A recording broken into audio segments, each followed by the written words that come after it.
Eagles Entertainment. With the 15th pick in the NFL Draft, the Philadelphia Eagles select.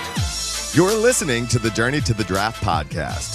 Welcome to the Journey to the Draft podcast, presented by Life Brand. I'm your host, Fran Duffy, and we're going to have a fun show today. It's going to start with a 3-round mock draft at the very top of the show in Draft Buzz as I chat with Ben Fennell to go through the Bleacher Report's latest mock draft. It was a 3-rounder from their ensemble cast of evaluators and analysts. We're going to get into that right at the top of the show. After that, we're going to transition into our first edition this year in 2022 of our Blueprint segment, where we're going to take an inside look at the Cleveland Browns and their kind of draft strategy. And the whole goal of this segment, we're going to try and do it almost on a weekly basis, is to catch up with someone that covers an opposing NFL team, a different NFL team, and just kind of give a peek behind the curtain into the aspect of, hey, every team approaches this draft process a little bit differently. Everybody's going to have their priorities and their types of players, some of the benchmarks that they're trying to hit, whether it's age or production or body type. You can go right down the list. There's a long laundry list of potential factors at play. So we're going to try and get into what some of those things are for every NFL team. We're not going to be able to cover every NFL team between now and April's draft, but we'll cover a bunch of them, and we're going to do it right there in that segment. It's called The Blueprint. We're going to do it this week with Corey Kinnan, who does a great job covering the Browns for the OBR. We'll catch up with him in that segment. After that, we'll round it out with a good question on a potential trade scenario for the Eagles in our draft mailbag. We'll hit on that at the end of the show. As always, the best way to throw us your support, head on over to our Apple Podcast page. You can head on over to Spotify or Stitcher, wherever you listen. Leave us a rating, leave us a comment. If you've got a question, a mock draft for us to break down, rankings you want us to kind of cipher through, whatever it is, you go leave it on that page. Wherever you listen, we will get to it here on an upcoming episode. That said, let's get this one rolling. I'm excited to start things off with Ben Fennell. It's time for Draft Buzz. Now it's time for Draft Buzz. All right, excited to start things off here with Draft Buzz. Let's welcome in Ben Fennell. Ben, we've got a 3-round mock draft from our buddies over at the Bleacher Report. Brandon Thorne, Brent Sobleski, Nate Tice, Derek Klass, and Corey Giddings, that team of analysts have gotten together and they put out a 3-round mock draft. A bunch of unique picks, a bunch of fun connections. Really excited to dive into this one with you. Yeah, nearly 100 players and a really good collection of football minds and analysts that we've really come to love and respect over the years. So it's a great little think tank of that group and nearly 100 picks here in 3 rounds. So let's dive in here, Fran. All right. Well, let's like I said, a bunch of unique selections here and player team connections that we haven't necessarily always seen. And I want to ask you right off the top, biggest surprise. It could be a guy that's going a little bit higher than expected, or vice versa, or just a team and player that we don't often see in these mock draft exercises. Well, the most surprising thing, Fran, was this was one of the first mock drafts I've seen where I felt like the first 5 picks are the top 5 players. Ooh.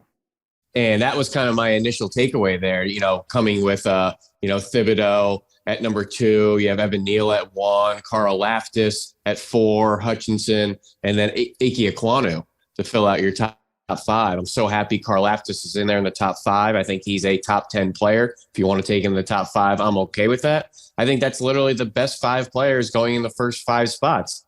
But my biggest surprise of this first round is probably Jordan Davis, all the way up to 10th overall to the New York Jets. I don't know if they think they're getting another Chris Jenkins in there for the next 10 years like they had before, but Jordan Davis is a guy that's kind of all over boards, all over mock drafts. Nobody really knows what type of team fit to put him in. Nobody knows what type of draft capital to spend on him. They know he's a big player. He's a strong player. He's a fun player. But where do you pull the trigger? And I've seen him everywhere. 10th is probably the highest I've seen him for. Well, let me stay in the state of New Jersey because just a couple of picks before the Jets took Jordan Davis, which I agree that is an interesting slot there and discussion to be had when it comes to Jordan Davis. Drake London, the wide receiver from USC, going 7 overall to the New York Giants. Remember, they wanted to draft Devontae Smith in the top 10 a year ago. The Eagles jumped them in selecting Devontae Smith. They traded down. They took Kadarius Toney. They gave Kenny Golladay the big contract last offseason. So putting a lot of eggs into the wide receiver basket. You still have Sterling Shepard there, obviously. So a really interesting receiver group. But Drake London at 7, I got to think that this is the highest I've seen him. I don't know if you've seen him higher than 7 overall. Obviously, kind of another player that's all over the board in terms of the thoughts and the opinions on Drake London. He's 6'5", 210 pounds. He's going to go up and win at the catch point. He did that at a very high level, playing on the outside for USC this year. Was primarily a slot receiver, a big slot in his career before before this point, but lined up to the far left of the formation. And he was that guy on the outside. We're going to throw up a number of different deep balls. We'll just hit him on slants and curls, a little bit of a limited route tree, but just allow him to go and be a ball winner. And we know Nate Tice does the wide receiver evals. He definitely has a type. He definitely likes those, as he likes to call those ball winners on the perimeter. And while this is being dubbed an Eagles draft with our 3 first-round picks in the teens, really doesn't get there until the Giants finish with their 2 picks in the top 10. So they took Ike Ekwonu at 5 and then Drake London at 7, adding more offensive firepower around Daniel Jones for the new head coach, Brian Dable. I got to imagine Giants fans adding a really good trench player and a really good weapon on the outside. I think they'd be happy with those 2 picks. Yeah, it would be an interesting pair for sure, adding those 2 guys. Let's get to those Eagles picks. We'll start 15 overall. First pick, Florida corner, Kaiir Elam. We have not talked too much about Elam, especially in the first round. So I want to kind of get into the blurb here from Bleacher Report. Here's the entire thing, this entire blurb. Other than the Super Bowl champion LA Rams, every other team in the league should be envious of how the Philadelphia Eagles are set up this offseason. The Eagles overcame their offensive limitations, found a new identity midseason, built around a talented young quarterback, and made the playoffs despite being in the midst of a semi-rebuild. Thanks to their wheeling and dealing last year, they're now set up with 3 first-round picks to kick off their roster building plan into overdrive. They should start at corner, one of their biggest weaknesses. At 6'2" and 196 pounds, Florida's Kaiir Elam would instantly add a different element to the Philadelphia secondary, since Darius Slay, Avonte Maddox, and Zach McPherson are all 6 foot or shorter. And here's the quote here. This one is from Corey Giddings, who does the DB write-ups there for Bleacher Report. This pick is a great time for the Eagles to add length to their secondary, Giddings said. Though Maddox played well this past season as a nickel corner, he's small at 5'9". Elam would give them a longer body who can match up against some of the bigger receivers in the NFC East. Steven Nelson is a pending free agent, making cornerback an even bigger concern for the Eagles. So interesting. I do like the validation there. I do like the explanation there from Corey in terms of the Kaiir Elam fit. What are your thoughts on Kaiir Elam and just how you kind of view him stepping into the next level? We don't necessarily need to get into how he fits in the Eagles secondary, but what are your thoughts on him overall? Well, he's a speedy, long corner with good press man ability and kind of a physical temperament to come up in the run and stick his nose in on ball carriers as well. Plays with a really kind of nasty demeanor. I think he'd be a great fit for our scheme and kind of taking that Steven Nelson role opposite Darius Slay. I just don't know if I want to spend 15th overall draft capital on Kaiir Elam. And Fran, maybe it's a little bit of reflecting at the pecking order, because 1 pick ahead of him was Ahmad Gardner. 3 picks ahead of him was Derek Stingley. Yep. I don't know about your board, but my cornerback board, I have a huge gap between Stingley, Gardner, and the rest of the group. So I just wouldn't feel great. If I saw Ahmad Gardner sitting there at 14, I might try to go to get him if it's just a 1-spot move up. So while I like Kaiir Elam and I like his fit, where are you willing to spend draft capital on these players is the other side of the conversation. So Kaiir Elam maybe leapfrogging some other top-level corners like Andrew Booth, Trent McDuffie. Can you maybe get a second-round guy like a Kobe Bryant or even a Roger McCreary? This is the nature of the draft and the cat and mouse of it all. So really fun to look at where guys go and where they go in the pecking order of the other guys in their position group.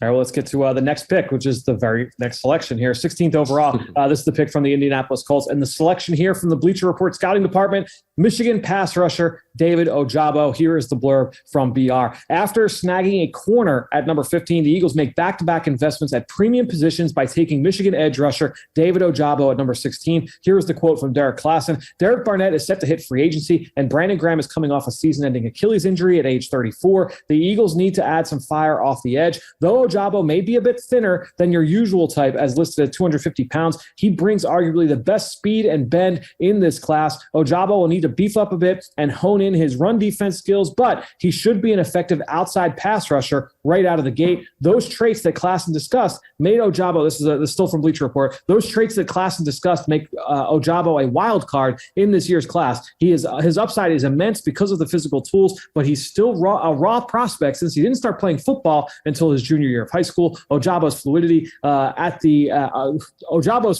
off the edge should make him a consistent headache for opposing quarterbacks. He might not have received the same attention as teammate Aiden Hutchinson, but the 21-year-old has the natural gifts to develop into an elite pass rusher. So, Ben, we've talked about David Ojabo. I thought they painted the whole picture there. You kind of talked about the strengths and talked about the weaknesses. And he's another player. We've already talked about a handful where I feel like the opinion on Ojabo and his value is going to change and swing depending on who you talk to. Some people say, yeah, you're betting on the upside. You're betting on the come, what he could be in a couple years. Others say, yeah, the guy's, he's not quite ready yet for some of the reasons that Derek mentioned there in that piece. Yeah, he's really a divisive player as well, and a guy that's been on a meteoric rise throughout this season, I think, because of his rawness and his development and his kind of ascension into the player that he is today. And that's really the way kind of Brian Burns was picked apart too, coming out, where he was right in that, 16th overall, actually the same exact spot in the draft 2 years ago to the Carolina Panthers, that people were wondering, is he ready to play on early downs? Is this just a third down pass rush specialist? We know he's quick-footed. We know he's loose and bendy and has all these ways to get to the quarterback. But is he a good football player? And I think you really need to kind of dissect these guys and how you plan to use them earlier in their careers before they're fully ready to be every down players. And I think Brian Burns went to a really interesting scheme there with Phil Snow, and they put him in positions to be successful on early downs. Now, Ojabo has some deficiencies until he becomes the player we hope he turns into. This is don't tell me who he is tomorrow, tell me who he can be in 3 years type of player. Yep. And you have to have that type of projectional thought with some of these players. So don't expect him to play conventional 4-3 defensive end roles. Could he be the Jannard Avery Sam type of role? Is he just a pass rush specialist early on? And when you kind of pull back the curtain a little bit, Fran, wrote down a lot of similar things I wrote down for Derek Barnett coming out of Tennessee. A guy that liked to jump the snap, a high side rusher, loose, a lot of spin moves. But I didn't love the way he played off contact in the run game.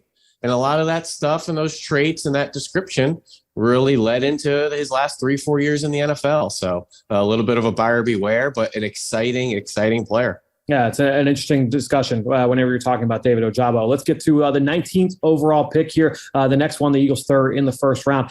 Center, Tyler Linderbaum, popular name, and we are going to talk about it once again here. And this is the blurb from Bleacher Report. Iowa's Tyler Linderbaum is simply too enticing for the Philadelphia Eagles to pass on at this point. The center prospect can be considered an elite talent, though his positional value and specific skill set may not be quite as attractive to all teams. For Philadelphia, the Remington Trophy winner is an ideal replacement for Jason Kelce, who is contemplating retirement this offseason. Here's a quote from Brandon Thorne. A better fit may not exist between prospect and team than Linderbaum to Philadelphia, Thorne said. Linderbaum's value is diminished a bit as an undersized center-only prospect, but his trump card comes as a run blocker because he's special enough to still warrant high first-round consideration. Linderbaum is a compact wrecking ball in the run game with the quickness to pick up or to pick off and dominate second-level targets. In Philly, he will have the luxury of being protected by bigger, hulking guards and pass protection, just like Jason Kelce, which will help mitigate his chief concern and maximize what he does well. Continuing the blurb here from Bleacher Report, Kelce's possible return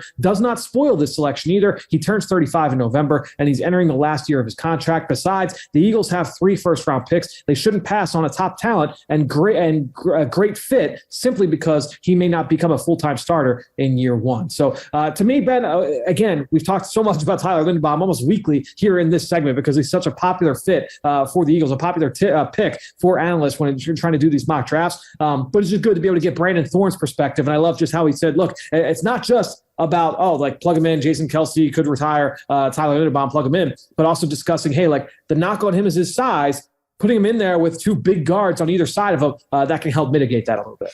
Yeah, it's an interesting fit there, to the Eagles. And remember, Linderbaum's only been playing on the offensive side for 3 years. He was a converted defensive lineman, and it's just crazy how immediately gifted and natural he was. And he's getting better and better, which is a scary thought out there. So sky's the limit for his potential. I actually kind of project a Dickerson, Seumalo, Linderbaum kind of left guard, center, right guard in the future. I like Seumalo as the center, the future Jason Kelce, with Linderbaum at one of the guard spots and Dickerson on the other side there. So I think Linderbaum strictly a center so far at Iowa, but I think he'd be more than okay with playing a guard spot too. Yeah, so then fun to watch there with Linderbaum. Certainly one of the more fun players to study in this class. Now, this is a 3-round mock draft. And before we get to some of our other big takeaways from the rest of the draft, I do want to hit on the Eagles' 2 picks there in round 2 and round 3. In round 2 at 51 overall, Baylor safety Jalen Petrie And then in round 3, 83 overall, Virginia Tech offensive lineman, the left guard there, Lecitus Smith. Both these guys were at the Senior Bowl. I'm going to tell you, Ben, I just studied Jalen Petrie again. And I studied him in the summer. And I think in my mind, I was like, all right, this is a safety who's played a lot in the box, a lot in the slot. I think he's probably more of a linebacker projection. And so I was looking at him more through that lens. And I got colored too quickly, I feel like, and trying to kind of paint him in that box. And the more you watch him, the more you're like, yeah, like number one, seeing him in Mobile and the way that he operated in wide receiver DB one-on-ones, like, all right, well, this guy can cover. He's not just a linebacker convert. He was insanely productive when you look at like big plays, TFL, sacks, forced fumbles. This guy was always around the football. So you love that. But this guy can play in space. He can play as a big nickel corner. He can play as a safety. The more I watch, the more I'm like, yeah, like I was just way too low on Jalen Petrie coming into the season, and just didn't get around to him until recently again. And he's a really fun player. Yeah, he was really productive at Baylor, Big 12 Defensive Player of the Year. Just plays all over the place, and you just assume he's 210 or 215. It's no, exactly. He's 5'10", 195. He plays so much bigger than that size would suggest. I don't know if you want to say, is he a Kenny Moore type of player? I thought about Kenny Moore. Yeah, I thought about Kenny Moore when I watched this him. new wave of tough guy nickel is kind of what I call him, where you're thick, you got size, you'll stick your nose in like it's nobody's business. I don't think he's quite the athlete of a Buda Baker, but I think you're going to get that level of impact player, in the perimeter, in the alleys there, contributing to run support and just playing with his hair on fire. The body type that is almost exactly similar to is a guy who came out, I want to say like 2012, maybe 2011. Micah Hyde, when he came out of Iowa, he was a corner and then made the conversion to safety later in his career. I kind of wonder, like, could Jalen Petrie be a Micah Hyde? Hey, maybe he's a big nickel sub-package player early and then becomes more accustomed to playing deep. Because he played a little bit as a two-high player, but definitely spent the majority of his reps either in the slot or close to the line of scrimmage. So you'll need a little bit of developmental curve there in terms of playing from depth. But I loved Petrie. He's a really, really fun player to study. Yeah, and he's another guy that's all over the place as far as draft capital. Yeah. And some of these other next tier safeties, whether it's Petrie or Dax Hill, and trying to figure out that kind of pecking order after Kyle Hamilton. It's been all over the place. I've seen him go in the middle of the first round. I've seen him slide into round 3. I think the Bleacher Report guys kind of hedged the bets there and slid him right there in the middle of round 2, which I think is a pretty comfortable landing spot. I think where Javon Holland went last year, very early day 2 to the Miami Dolphins. I think that's going to be a big country for Dax Hill and Jalen Petrie. Let's get to that third round pick, Lecitus Smith from Virginia Tech. I thought he flashed. He had some good moments down there at the Senior Bowl. Converted tight end, made the move to offensive line when he arrived there in Blacksburg at Virginia Tech. 6'3", 321. He played as the left guard next to Christian Darrisaw, who was the first round pick for the Minnesota Vikings a year ago. Decided to go back, and I actually talked to him in Mobile about it. I was like, yeah, like one of the things is I wanted to make sure that people saw that, yeah, it wasn't just that I had a first round pick next to me, that I can hold my own here in terms of being a top prospect. And he's really intriguing. When you look at the athleticism, he's super fast out of his stance. I don't know that he's a purely powerful player, but he is a really violent player on contact. He's got really heavy hands. I just like the way he plays, too. This is another guy who just always gets after. He plays with a consistent mean streak. And when you look at that athleticism paired with that, he's a fun player to study. Yeah, he's played some left tackle as well, put on the Liberty tape this year, so he's got some versatility.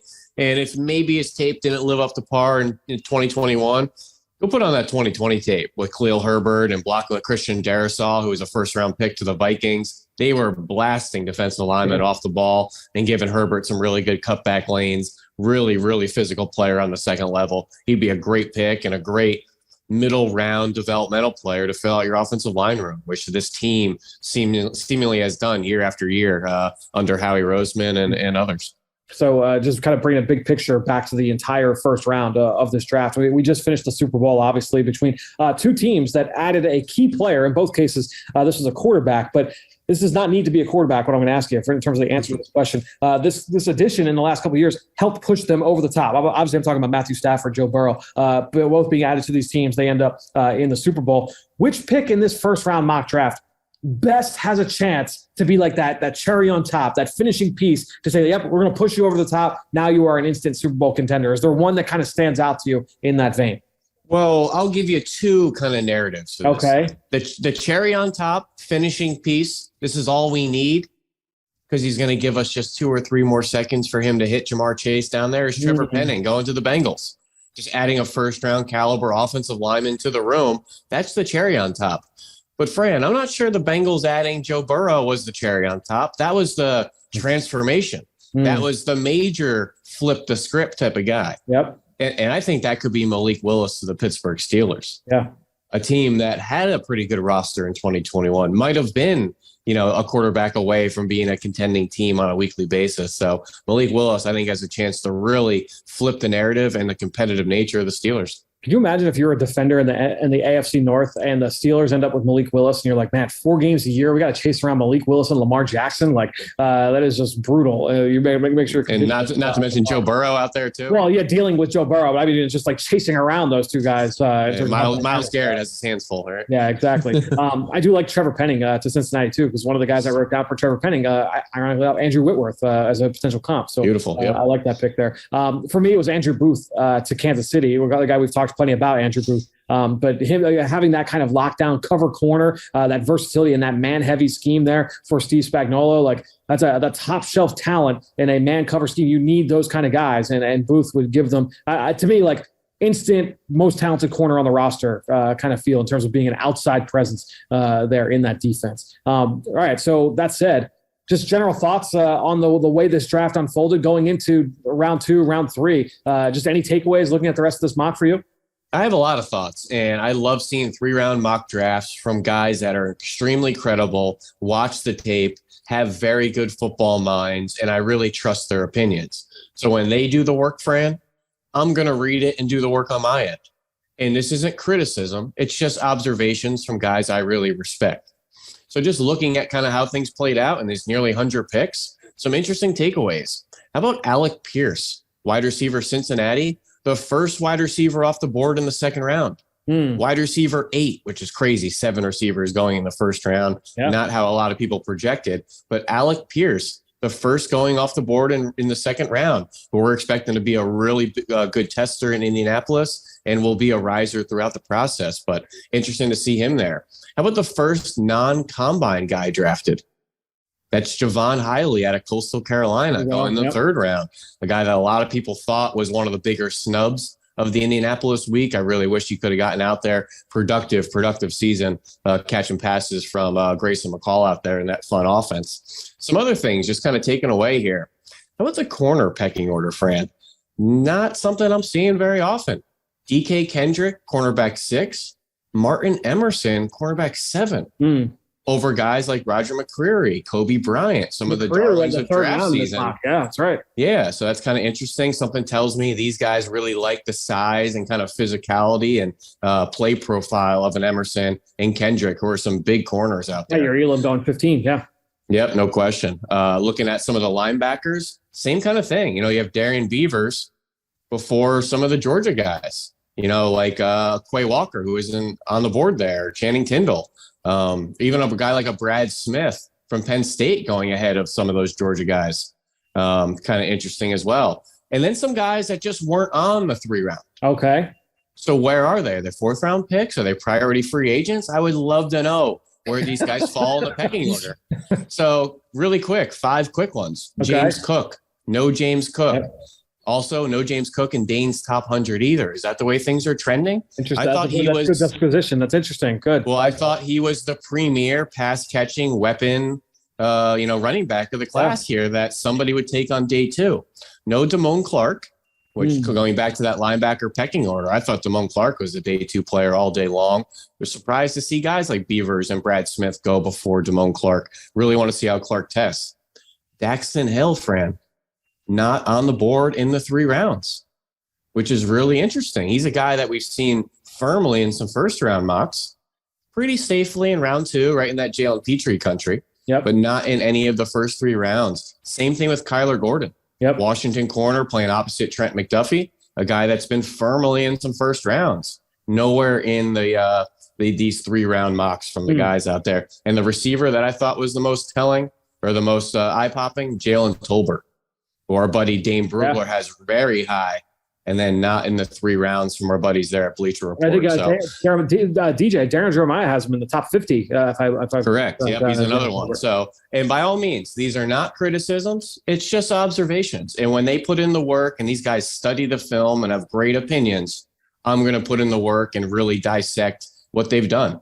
So I love, that they put their work out there. It's risky to do mock drafts and big boards because people want to dissect them and pick them apart and call you dumb and all this. They're just observations. I really respect their opinions, and I love diving into the work they've done. Don't couch it. We all know that you're a hater. That's all. Well, I'll save that for my burner accounts. I do real quick. 2 fits I really like on day 2. DeMarvin Leal at 54 to New England, which is not a popular. People. I would say DeMarvin Leal still squarely in most first round mock drafts. Oftentimes in the top 15, top 17, top 20, Leal all the way to 54 in New England. I love that fit. I think that makes a lot of sense. And then also getting to round 3, Tyler Smith, the Tulsa tackle at 94 to the Kansas City Chiefs. We know that we see the type of linemen the Chiefs have brought in. It doesn't always mesh well with the way that they play, but a ton of mauling physical offensive linemen. And Tyler Smith is that in spades. I've said to you in the past that he is like the day 2 version of Ike Ekwonu. You missed on Ekwonu in the top 10. Tyler Smith, not a bad consolation prize once you get to day 2. And one of the names I saw here in round 3 that I feel like I need to go back and maybe recalibrate. Okay. Michael Clemens, Texas A&M, they have as a 3rd round pick here, and ahead of Nick Benito, ahead of Kingsley Anabare. Yep. These guys with some really good size off the edge, maybe can play some 3-tech in some sub packages. These Texas A&M guys, a lot of people think they're better pros than they were coached and developed out there at college. So guys like Michael Clemens and DeMarvin Leal and some of those guys in the secondary, we'll see where their stock ends up after Indy and their pro days. But Michael Clemens, definitely a guy I think I need to rewatch. Yeah, well, we love enjoying those conversations when it talks about different team fits and thought process behind the team building process. And we're going to continue that here with our next segment. It's the Blueprint. Let's catch up with Corey Kinnan to talk about the Cleveland Browns. All 32 teams are always under construction. How are they being built? Let's check out the blueprint. Well, excited to welcome in for the first time here on the Journey to the Draft podcast for one of my favorite segments that we do throughout the calendar year, the Blueprint. I want to welcome in Corey Kinnan, who does a great job covering the Browns, does some NFL draft content for the OBR, also covers the NFL for the Analyst. Make sure you follow him on Twitter at Real Corey Kinnan. Corey, welcome to the show. Thank you. I'm thrilled to be here. Very excited. No, I'm really appreciative of you taking some time to really kind of dive into the Cleveland Browns and their thought process. And as I said earlier in the show, the goal of this segment is to kind of present to fans that, every team operates a little bit differently. Obviously, everybody's looking at a lot of the same priorities, but everything can't be a priority for everybody, right? So everybody's going to have their certain types and their goals, their restrictions on all of these players. And when it comes to the team building process and just kind of hyper focusing in on the draft when it comes to the Cleveland Browns, we are now 2 drafts into the Andrew Berry era there in Cleveland. And I guess we'll kind of start with just 3 trends that stand out to you when you look at their draft history under Andrew Berry that you think are important for people as they're kind of building out a mock draft and planning who are some players that they could target, especially early on. We can go one at a time. So you can just roll out the number 1 thing that stands out to you right off the top. Yeah, the first thing that stands out to me is that they have never drafted anybody over the age of 22 on draft day. So that's a big thing. You'll see the analytical guardrails. It's all over Browns Twitter. People talk about it all the time. If you are 23 years old, the day of the draft, you are likely off the Browns board. That's just how it is. So, we're talking about Jedrick Wills, 21, Grant Delpit, 21, Greg Newsome, 20, Jeremiah Owusu-Koramoah, 21. These are the first 2 round picks of the first 2 years. And then even getting into day 2, day 3 even, you're hitting 22, 21, 20. These guys aren't 22 years old. So I think the mindset is, by the time you get to year 5, we're hoping that you are 27 and not 30, not 31. Some of these older players who are coming out. And so I think that's a huge part of the Browns aspect when they're looking at players is they do have an age guardrail. And so that would be number 1 for me.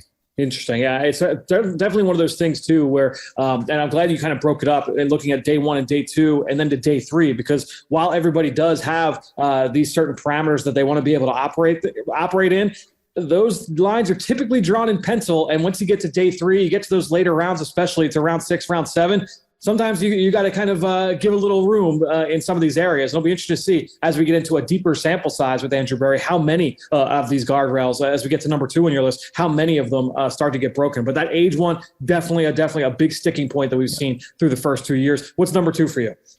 Yeah, so athletic profile matters. Yeah. So this is one that kind of is drawn in pencil once you get to day 3. Sure. Yep.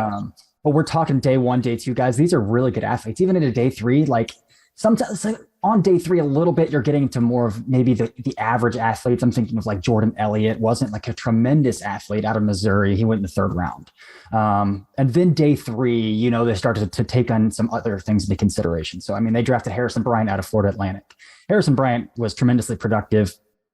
Short arms, not super athletic. They took a chance on it. It's worked out thus far. Richard LeCount and Demetric Felton this past year also didn't test super well at the combine. So those day 3 guys do tend to, that line does tend to get drawn in pencil a little bit more. I mean, again, Richard LeCount was post motorcycle accident. And there's been, I think there's some other forms of in-game metrics that they use to measure athleticism as well outside of combine numbers that we don't have access to, that we're not privy to as content creators. So I think I remember hearing last year that Richard LeCount hit like a crazy high in-game speed mark playing for Georgia, even though he didn't test well at the combine. So, and that's the thing is like you mentioned Jordan Elliott, you mentioned Demetric Felton. They were 2 guys, and I remember going into the combine a year ago at this time thinking like that. Yeah, they expect both these guys to test pretty well, especially Felton, right? Whether it was as a running back or as a receiver. Like this guy was a dynamic player in the Pac-12. Didn't test well. So you kind of think, all right, how much do the play speed numbers and the GPS data that teams get that we on the outside don't necessarily get, how much that comes into play once they get into day 3? Yep, absolutely. Again, like the LeCount thing tested really high, like in those in-game GPS metrics. So just something to consider, but those day 3, those athletic numbers tend to get a little blurry. All right, well, let's get to number 3 on your list. Yeah, number 3 is, and I think this is a growing trend in the NFL in general, but with the Browns specifically, Andrew Berry specifically, is that passing the football and stopping the pass has been their priority in the draft. So again, we're talking about offensive tackle, safety, cornerback, and a versatile will linebacker who can overhang, who can play in the nickel, who can give you some range over the top. Have been the players that they've drafted in those first 2 rounds. So again, offensive tackle, we're going to protect our quarterback so we can pass the football, and then we're looking at safety, corner, secondary help, obviously. And then the will linebacker is becoming one of the more important positions in football, the way that, these mobile quarterbacks are coming into play, the way that these tight ends are getting more and more athletic and asked to play in the slot, play in space. Having one of those versatile linebackers who can kind of bump out, who can play in man over the top, are becoming more and more important. And so I think they saw Jeremiah Owusu-Koramoah sitting there in the 2nd round and traded up and said, hey, he's going to be an asset for us in stopping the pass. Well, let's get into one thing that I think is really, really interesting. As we know, this is a people business, right? So those relationships matter when you're dealing with college to the NFL, obviously amongst teams in the NFL. So I want to ask you, for the decision makers, when you look at whether it's Andrew Berry, members of his personnel staff, or getting into the coaching staff, are there any schools, any college programs that you look at and say like, all right, this is an important connection to kind of keep in mind as you've seen this program kind of develop over the last couple of years? The previous regime, yes. So like Alonzo Highsmith has a huge University of Miami connection, and they drafted a player every single year that Alonzo Highsmith was there. But this front office, not really. I think they're just looking to find some playmakers. Again, the LSU Cleveland Browns thing gets a little overblown because of OBJ, of Jarvis Landry, of Greedy Williams, Jacob Phillips, Grant Delpit. But really, Greedy Williams, OBJ, Landry, those were all John Dorsey guys. Those were all guys that John Dorsey brought in. They did draft 2 LSU guys in 2019, or the 2020 draft, I'm sorry, in Delpit and in Phillips. But that's just a year when LSU had a crazy amount of NFL production coming out of the draft. So I think it had more to do with, finding football players who met those athletic, those production metrics, and they thought would be good culture fits in Cleveland more than anything. But again, we've seen guys, Alabama, Missouri, Florida Atlantic, UCLA, Georgia. These guys are coming out of pretty much any program that you can imagine. Ohio State, Cincinnati, like they've drafted guys from pretty pretty much anywhere they can find a football player they like, they'll be willing to dive into. Yeah, it does seem like it's been heavily towards the Power 5 level, but you mentioned a couple of the guys from the Group of 5 competition. Those guys have been really productive, but that's something I'll be keeping an eye on as well moving forward into this draft. What are you kind of looking at a micro view now, looking at this team as currently constructed? What do you view as the three biggest needs for this team? Obviously, we still have free agency before we get to the draft, but as we sit here in mid-February. Yeah, the big one's wide receiver. Yeah. Again, the Odell Beckham Jr. thing is very well documented. That did not work out at all. It didn't work out at all. And so now you enter the offseason with Jarvis Landry, who is due $16 million. And for all that Jarvis Landry is a really good football player, his role is very niche. Like, you have to get him to the ball in space. You have to allow him to operate in space because he can't separate at a high level. He's not going to beat press man coverage. He's not a vertical threat. So this is going to be a really interesting offseason to see, do the Browns value Jarvis Landry at a $16 million mark? And if they don't, that pretty much leaves them with Donovan Peoples-Jones, a third-year former sixth-round pick, and Anthony Schwartz, a third-round pick from last year. It's pretty much the only receivers on the roster if Jarvis is to get moved on from. So wide receiver, absolutely the big one right off the bat. And then the next two are both along the defensive trenches. So edge, finding that guy opposite Myles Garrett has been a task. So I think they're going to try really hard to resign Jadeveon Clowney. But Jadeveon Clowney rebuilt his brand a little bit this year. He rebuilt his worth with the Browns this year. So did he price himself out of an extension in Cleveland is a question that now we have to ask. And if that's the case, we're right back to square one. Not only a guy opposite Myles, but that third guy off the bench, that first guy off the bench, I should say, that third edge rusher, that rotational guy. I think they thought they had that too in Tack McKinley. Tack McKinley was another guy who came in a rotational role, looked really explosive, was rebuilding his worth as well. But unfortunately, he popped his Achilles last week of the season. So that's a guy who's probably not going to get a contract this coming year from anybody as he rehabs. So now you're looking at, okay, we need two edges. We need a guy opposite Myles Garrett, and we need that first guy off the bench in a rotational role. That's a good year. Good year for that one to be going into. For the 2022 class. Absolutely. And then again, that third one is interior defensive line. Yep. Another position, this is a position they've kind of treated in a stopgap manner in the Andrew Berry era so far. So, the first year it was Sheldon Richardson. And then they moved on from him. He was a carryover from the Dorsey era as well. But this year it was Malik Jackson on a 1-year deal. And I think they thought they had a long-term piece, or at least a piece that they could count on into 2022 into Malik McDowell. But that situation has unfortunately unfolded in a rather unfortunate situation for everybody, to where he's probably done playing football. And so now you're left with Tommy Togiai, a 4th-round rookie who played sparingly this year, and Jordan Elliott entering his 3rd season, who has yet to really solidify anything other than, that maybe 3rd, 4th defensive tackle off the bench in that rotational role. So, and then they have Sheldon Day, who, for all he's worth, who was a practice squad guy. He played sparingly, produced pretty well when he did see the field, but those are really your only 3 defensive tackles you have entering 2022. And I don't think it's a surprise to say that none of those 3 guys would start on any 32 teams in the league. So you need 2 probably interior defensive linemen as well this offseason. So my follow-up to that, knowing that, all right, it's wide receiver, edge, defensive tackle is maybe the 3 primary needs there. How do you feel that this team approaches the need versus best player available question, that topic that everybody always seems to discuss? And my big thing on that is, teams are going to approach that at different stages of the team building process. My guess, when you look at Andrew Berry year 1 versus, hey, we feel like we're on the precipice now going into year 3, we make the right moves. This is a team that could go on a deep run, that might change a little bit. But I'm interested to kind of get your thoughts as you watch this team very closely. Yeah, that's, I think, a question that we still in Cleveland don't have a good answer to, because fortunately for the Browns, need and best player available has pretty much aligned over the past 2 years. So heading into 2020, their offensive tackles were Greg Robinson and Chris Hubbard. It just so happened that it was a deep tackle class with Andrew Thomas, with Jedrick Wills, Mekhi Becton, and Tristan Wirfs. So that kind of aligned for them. Last year, Greedy Williams hadn't played a whole year, looked like some pretty significant nerve damage to his shoulder. So, we need that that second corner to play opposite Denzel Ward. Just so happened it aligned with the class where Greg Newsome was available, where they were picking. And this year, it's kind of the same thing. They desperately need a wide receiver. And we have a class, where they're picking 13, might have a chance to get the first one off the board in a class with Garrett Wilson, Treylon Burks, Drake London, Chris Olave, Jamison Williams. So it's hard to tell how they value that. I know there are some positions where they will say, we're not taking that early. But how they value best player available in need has kind of aligned for them over the past 2 years. And it looks like going into the third year as well. Got it. So going into that now, just kind of put a ribbon on this conversation. Is there a player or two that's being mocked to the Browns right now in the first round that you're like, all right, this checks a lot of the boxes, feels really good that this would be a good fit for the Cleveland Browns in the first round of this draft?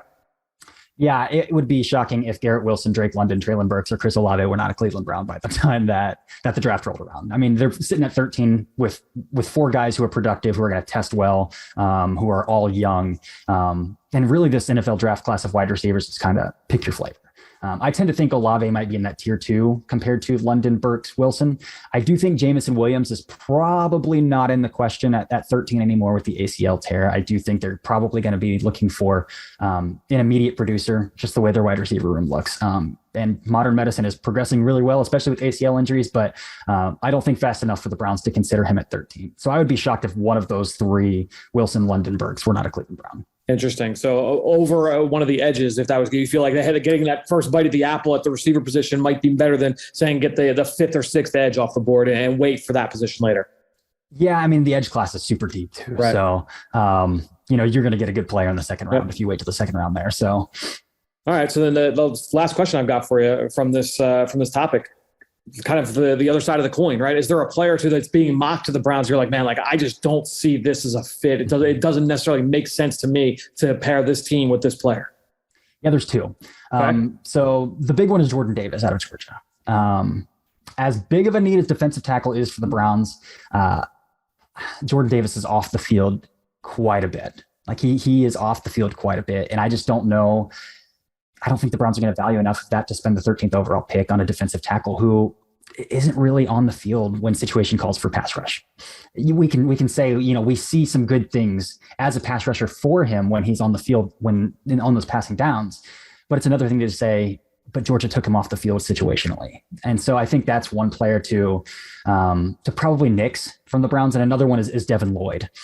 So people have a big tendency to mock Mike linebackers to the Browns in the first round. And it's just not going to happen. They're not going to take a Mike linebacker in the first round. Not only that, but Devin Lloyd is also over that 22 year of age guardrail. So those are the 2 big ones that I see prevalently, really Lloyd more than Davis. That just that's not going to happen.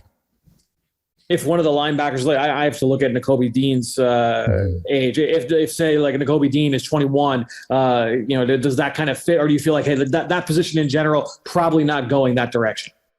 Not going that direction with that position. Interesting. I see, in second round with a will linebacker, absolutely. The things that will linebackers are asked to do in the NFL is absurd. So JOK to fit that role for a team that wants to run a lot of nickel, wants to run a lot of dime with Joe Woods, absolutely. But if you look at the way that Andrew Berry has handled the middle linebacker position over the first 2 years, he's signed 1-year deals with vets as stopgaps. All he's asking their Mike linebackers to do are really sit, hook, curl, and work downhill. Yep. That's pretty much all he's asking him to do with BJ Goodson 2 years ago and then Anthony Walker last year. Not only that, they really like they really like Jacob Phillips still. He's been hurt a lot, but they still really like Jacob Phillips. And so I think they view Jacob Phillips as a potential guy to play next to JOK, in those base and nickel situations. So I just don't think they're going to really invest heavily in Mike. Corey, any parting words for just advice for anybody that's making a mock draft or picking for the Browns? Anything that you haven't hit on? You're like, make sure I sneak this there at the end. Yeah, don't be afraid to double dip on wide receiver in the top 100. Got it. I really think they're going to consider 2 receivers within the first 2 days. So that would be one thing. They're never going to turn down more secondary help as well. Cornerback is a position they just want more of. They just want as many corners as they can get. And then continue to monitor the QB situation up to the draft. They're not going to take a QB day one. That's not going to happen. But if they say, we couldn't find a better quarterback on the market, we're going to just have to run it back with Baker Mayfield, I think they're probably going to look that second, third round for maybe a guy to challenge. So continue to monitor monitor the QB situation. Interesting. Well, it was something certainly interesting to watch there. Corey, thanks so much for joining us once again here on the Journey to the Draft podcast. Everybody go make sure you follow Corey Kinnan at Real Corey Kinnan on Twitter. Corey, thanks so much, man. Absolutely, Fran. Appreciate it.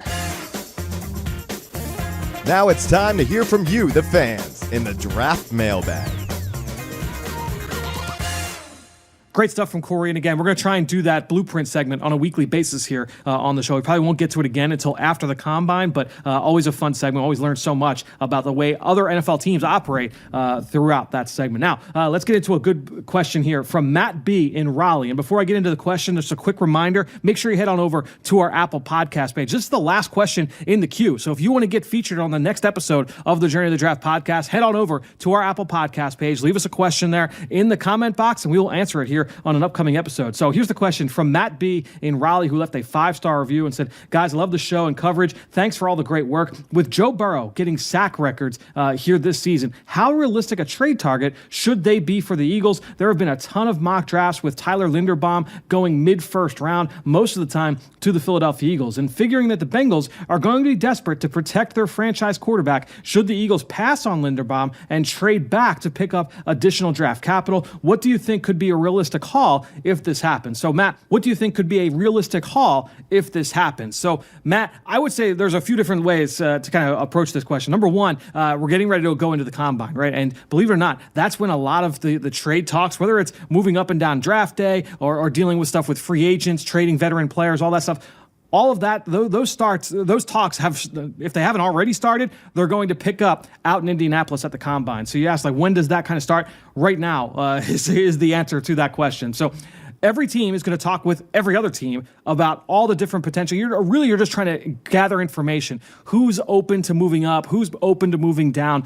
Those conversations will be going on here over the next few weeks and months leading up to late April. That said, you look at the Cincinnati Bengals. They're picking 31. The Eagles are picking 3 times between 15 and 19. That's a pretty sizable move up. And what you would say is that's at least a second-round pick and probably a little bit more.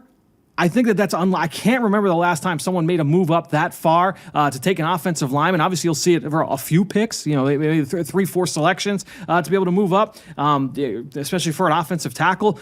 To move up with that kind of jump for a center, I think would probably be unprecedented. So I don't know that 31 to 19 or 31 to 16 is necessarily realistic. That said, yeah, you're going to have those conversations, and whether if you're Cincinnati, you're going to put those feelers out. You're trying to get a sense of when all of these offensive linemen are going to go off the board, and that's something that they're pro scouts. And again, they have a smaller scouting department than anybody in the NFL, but those scouts, they're going to try and put those feelers out. Duke Tobin, who is the general manager there in Cincinnati, they're all trying to kind of paint that picture. Where are these offensive linemen going to go off the board? Who's going to be available to us? Do we feel good about the value there late in round one with that 31st pick? If we don't, do we need to move up, or do we need to place more priority on the free agent market? My guess is they'll probably do a little bit of double dipping there, get some veterans and some youth into the picture there with that offensive line. But it's a really good question. My guess is that might be a little bit too steep of a jump, especially to move up for an interior offensive lineman. Like I said, I feel like that would be an unprecedented move